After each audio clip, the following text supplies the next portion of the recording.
Now once again welcome back to ABS English Zone. Last time में मैंने combination of the simple sentences into one simple sentence को बनाने के 8 rules मैंने बताया था।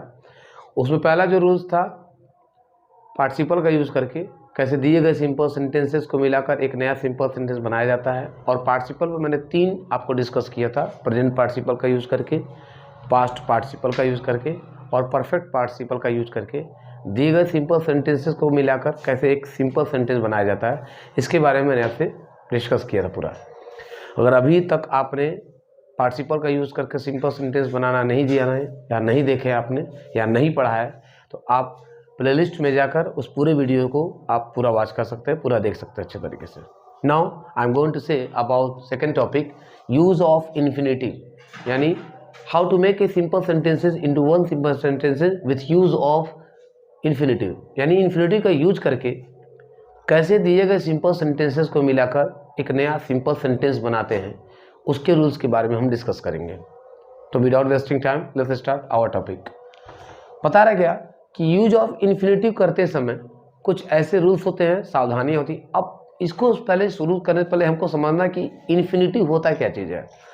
किसी भी मेन वर्ब के पहले अगर हम टू लगा देते हैं, यानी टू के बाद अगर कोई मेन वर्ब लिखते हैं तो वो इन्फिनिटिव बन जाता है। और आपको जानकर एक थोड़ा सरप्राइज भी होगा, अगर आपने पढ़ा भी होगा, लेकिन आप समझिएगा कि नॉन फाइनाइट एक वर्ब होता है, इसके 3 टाइप्स होते हैं, जिसमें आपका पार्टिसिपल, इन्फिनिटिव और आपका जीरंड। ये ऐसे 3 होते हैं जो नॉन फाइनाइट वर्ब कहलाते हैं और इनका किसी भी टेंस के सब्जेक्ट से या वर्ब से कोई ताल्लुक, कोई रिश्ता नहीं होता है, क्योंकि ये जैसे होते हैं वैसे ही रहते हैं, कभी इनमें कोई बदलाव नहीं होता है। Just like a I like playing, तो आप आई जो सब्जेक्ट है उसके साथ हमने लाइक लगा दिया, वही अगर मान लीजिए अगर हम आई की जगह पर हम ही करें तो ही लाइक्स करेंगे, लेकिन जो प्लेइंग वाला वर्ड मैंने बोला है वो कभी नहीं चेंज होगा क्योंकि वो जीरंड है। क्लियर?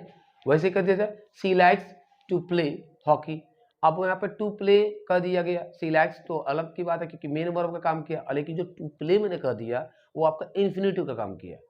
तो ऐसे ही बहुत सारे ऐसे नियम होते हैं कि जो भी इतने भी नॉन फाइनाइट वर्ब होते हैं उनकी जो तीनों टाइप होते हैं, I mean non finite verb 3 होते हैं, इन्फिनिटिव, पार्टिसिपल और आपका जीरंड, ये कभी भी नहीं बदलते हैं। हमें डिस्कस करना है कि आप यूज ऑफ इन्फिनिटिव का यूज करके कैसे दिए गए सिंपल सेंटेंसेस को मिलाकर एक नया सिंपल सेंटेंस बनाते हैं। तो सबसे पहले हमको ये समझ लेना चाहिए कि इन्फिनिटिव होता क्या चीज़ है। हमेशा जो इन्फिनिटिव होता है वो किसी भी मेन वर्ब के पहले अगर हम टू ऐड कर देते हैं, कोई भी मेन है, कोई भी वर्ब हो, जैसे गो टू गो कहेंगे तो जाना, गौर करेंगे। और ये लगाने जैसे ही हम इन्फिनिटिव का निर्माण करते हैं तो ये हिंदी में इसका अर्थ जो होगा वो के लिए या ना ने नी, ये अर्थ निकालेगा हमेशा।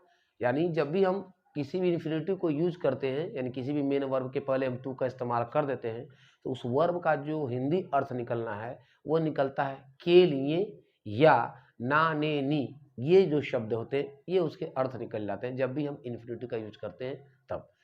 अब आपको समझना है कि इन्फिनिटिव को बनाने के नियम क्या हैं, क्या ऐसे रूल्स होते हैं, क्या ऐसे नियम होते हैं जिसको हम यूज करके दिए गए सिंपल सेंटेंसेस को मिलाकर एक नया सिंपल सेंटेंस बनाते हैं। चलिए देखते हैं।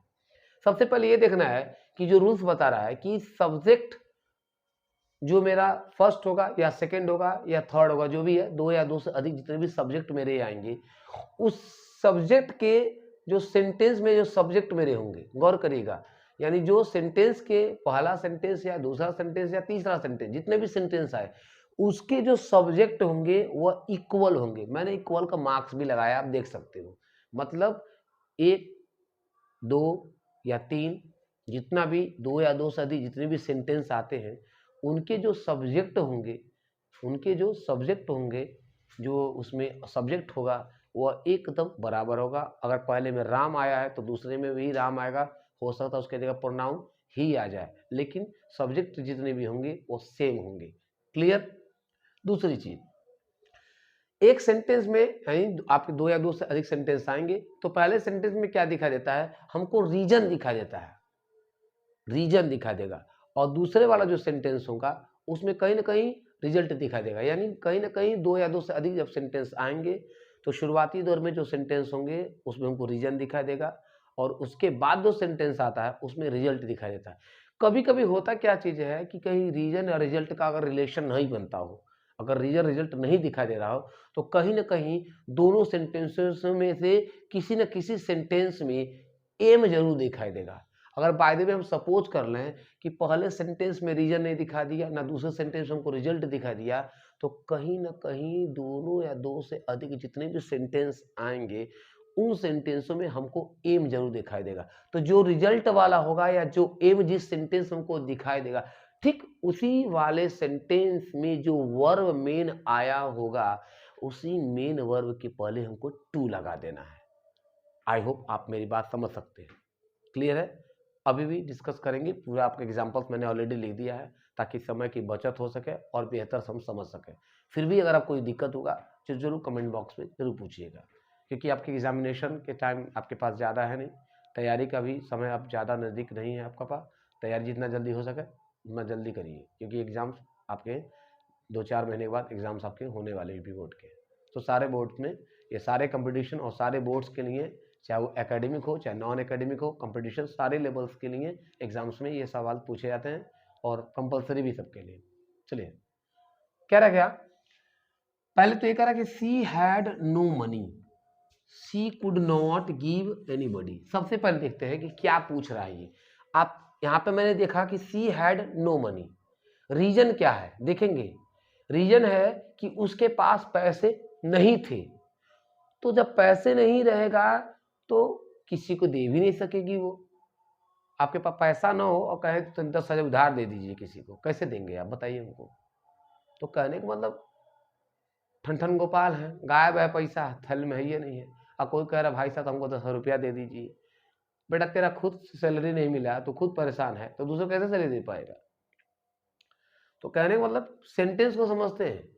अब हमको सब पहले ये समझना है कि क्या मेरे नियम बताए गए वो सही है, उस पर क्या ये इन्फिनेटिव का जो नियम है, रूल्स रेगुलेशंस है, इस पर फॉलो हो रहा है या नहीं हो रहा है।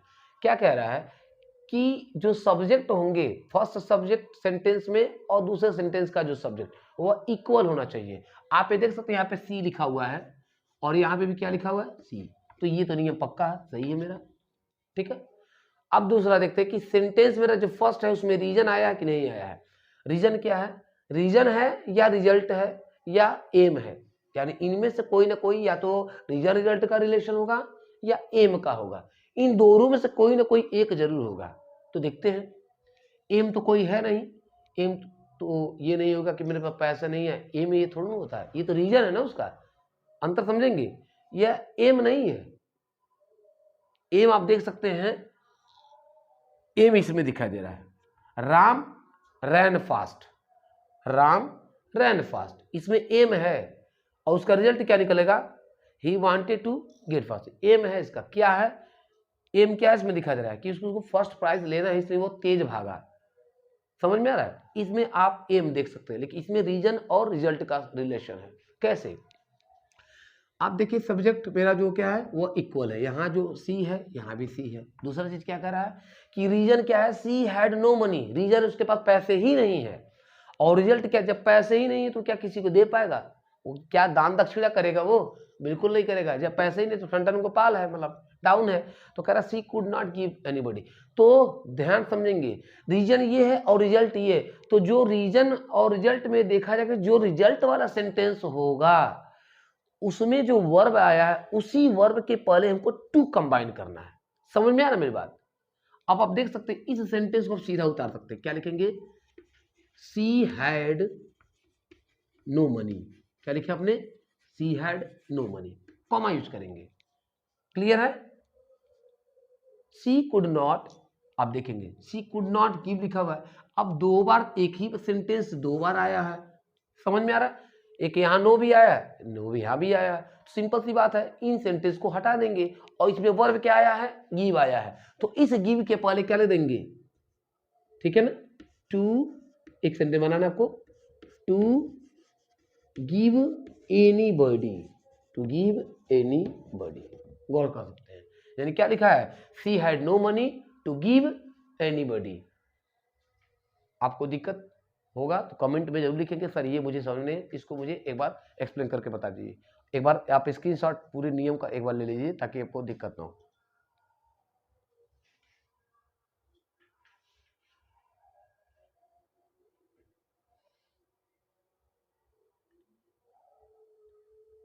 ओके, अब देखते हैं यहाँ पे क्या करा है, I am living for Delhi, I shall leave there. गौर करेंगे, करा एम, और देखते हैं क्या इसमें रिजल्ट क्या आ रहा है, एम का आ रहा है कि या रीजन रिजल्ट का रिलेशन आ रहा है। इसमें क्या कर रहा है, I am living for Delhi, I am living for Delhi, I shall leave their.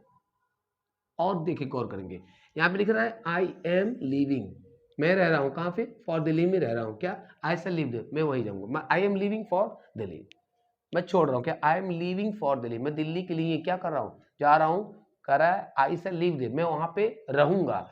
अब यहाँ पे इसको रीजन दिखाई दे रहा है, रीजन क्या है कि वो दिल्ली को छोड़ेगा, और यहाँ कह सकते हैं आई शैल लीव देयर, मैं वहां रहूंगा। तो अब सीधा सीधा मतलब ये है कि इस सेंटेंस को उतार लेंगे, क्या आई am living, I am living क्या, फॉर दिल्ली, फॉर दिल्ली, क्या करने के लिए, अब यहाँ लीव दिखाई दे रहा है, इसी पर to there, to live there, to live there, ठीक है, यानी I am living for Delhi to live there.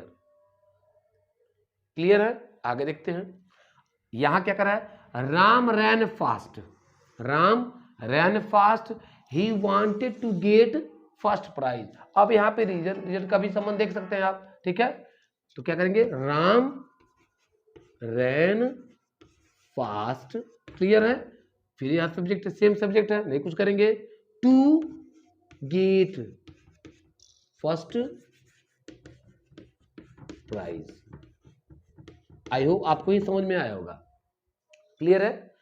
अब आपको एक होमवर्क में आप लिख लीजिए, आप इसको अपने घर पे बना कर आइएगा और कमेंट में इसको जरूर आप मेंशन करिएगा, ठीक है। Go to Kanpur, he will go to Kanpur, एक सेंटेंस, ही विल, हो गया, ही विल सी हर, क्लियर है, आगे his father, he will see his father, okay. आप इस सेंटेंस को दिखा मैंने आपको होमवर्क के लिए, आप इसको कमेंट में जरूर बनाइएगा, he will go to Kanpur, he will see his father. आप इसको कंबाइन करके यानी इंफिनिटिव का यूज करके कैसे दिए गए सिंपल सेंटेंस को कंबाइन करेंगे, इसे आप जरूर कमेंट मार्क में लिख के बताइएगा। Thank you for watching IBS English.